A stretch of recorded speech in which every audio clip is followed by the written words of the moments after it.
Welcome to Jarring Everything. I'm Sam Payon, and we're filming right here in my Sonoma production kitchen.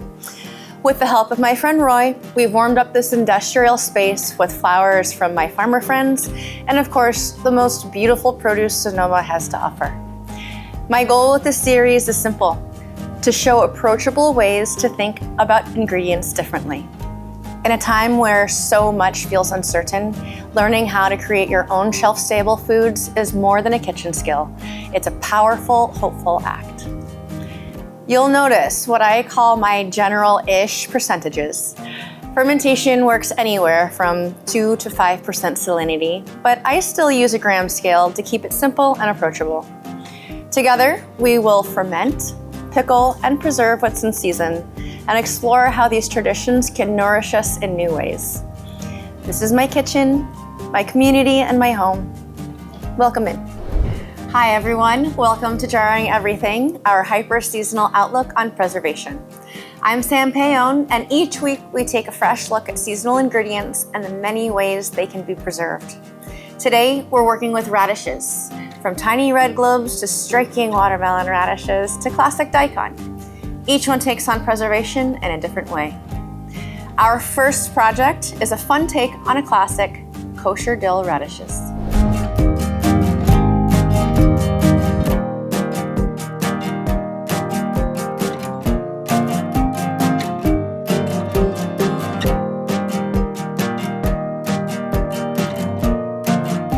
Our jars are sanitized, radishes are trimmed off of the bunches, and I have dill and garlic ready to get into our jars.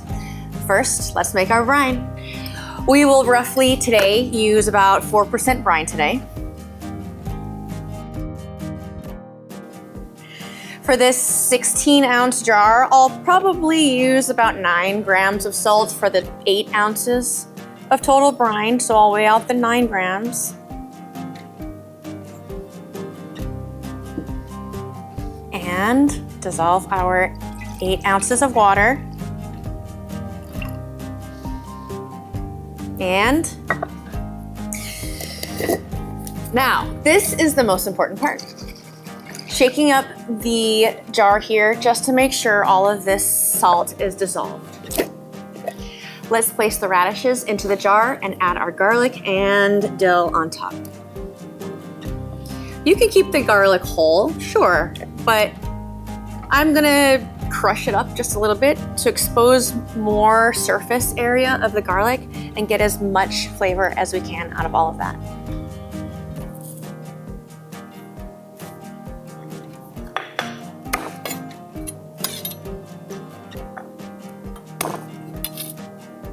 One more.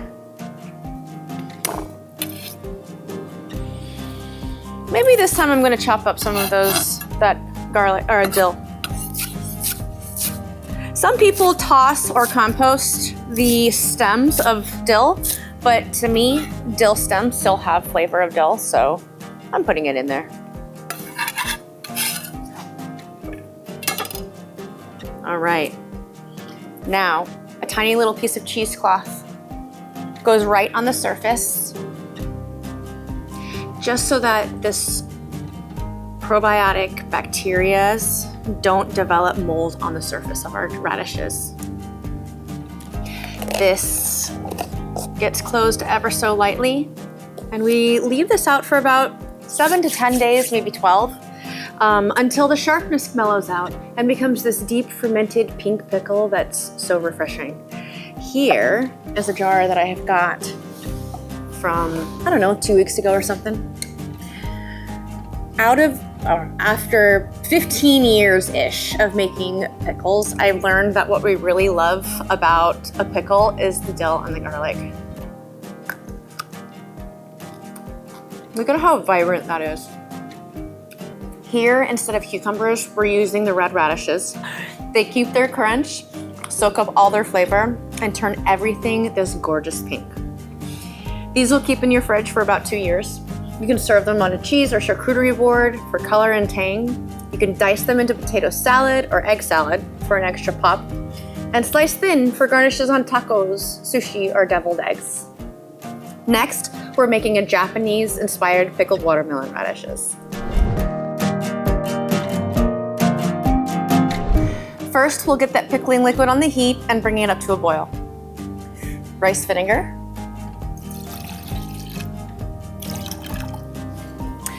A little salt and sugar.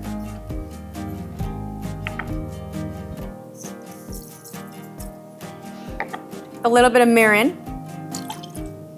Soy sauce. I'm using tamari because I really like the gluten-free aspect of that. And water. The Togarashi seasoning includes sesame seeds, chilies, nori, and a couple kinds of chilies, and ginger. I've already prepped the Togarashi spice right here, and we're just gonna add that to our liquid so that it can fuse as much as possible. This goes on the heat so that it can come to a complete boil before we pour it over our Togarashi, or our watermelon radishes.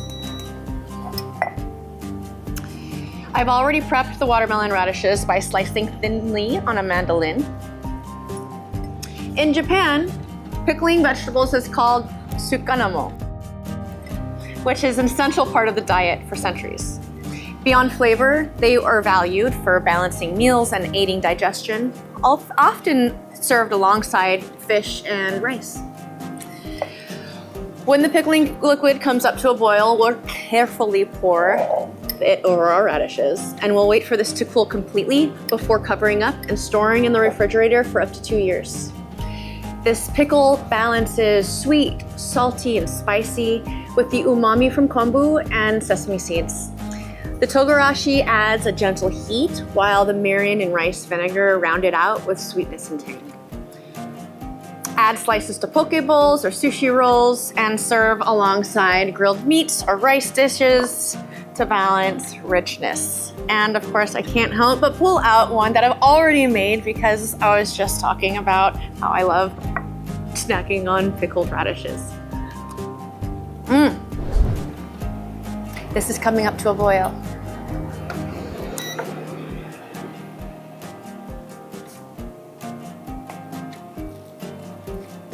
I'm gonna use a spoon. That was a really good try.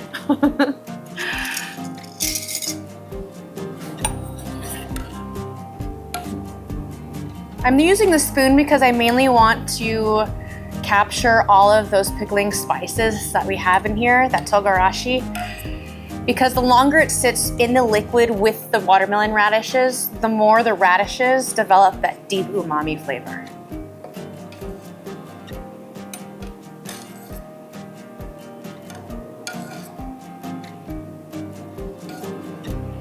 Perfect.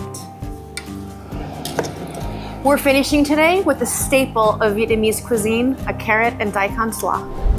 The daikon and carrots are shredded, the vinegar is seasoned and slightly cooled, and we're finishing with a quick carrot and daikon pickle. Let's combine the carrot and daikon together and add it to our sanitized jar. I have already brought up rice vinegar, a little bit of water, sugar, and salt, just warm enough to dissolve the salt and sugar, and I let it cool ever so slightly, just because we're really marinating the vegetables, not cooking them.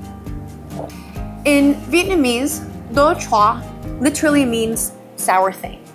It's a reminder that pickles aren't just condiments. They're essential building blocks of balance in the cuisine. This Vietnamese style slaw is tangy, crunchy, and ready in just a couple of hours. It keeps for about 2 weeks too. So as soon as this comes up to room temperature or gets stored in the refrigerator, as soon as it's cold enough, it's a pickle. Classic ways to enjoy this is tucked into banh mi sandwiches or spring rolls and served alongside grilled fish, pork chops, chicken for brightness. Today we took radishes in 3 bold directions: a garlicky kosher dill, a Japanese-inspired Togarashi watermelon radish, and a bright carrot and daikon slaw. Each one shows how radishes can move far beyond garnishes and become the star. Crunchy, colorful, and packed with flavor. Scan this QR code for more on Golden State Pickleworks. Thanks for joining me on Jarring Everything. I'll see you next time when we take another seasonal ingredient and discover what it can become.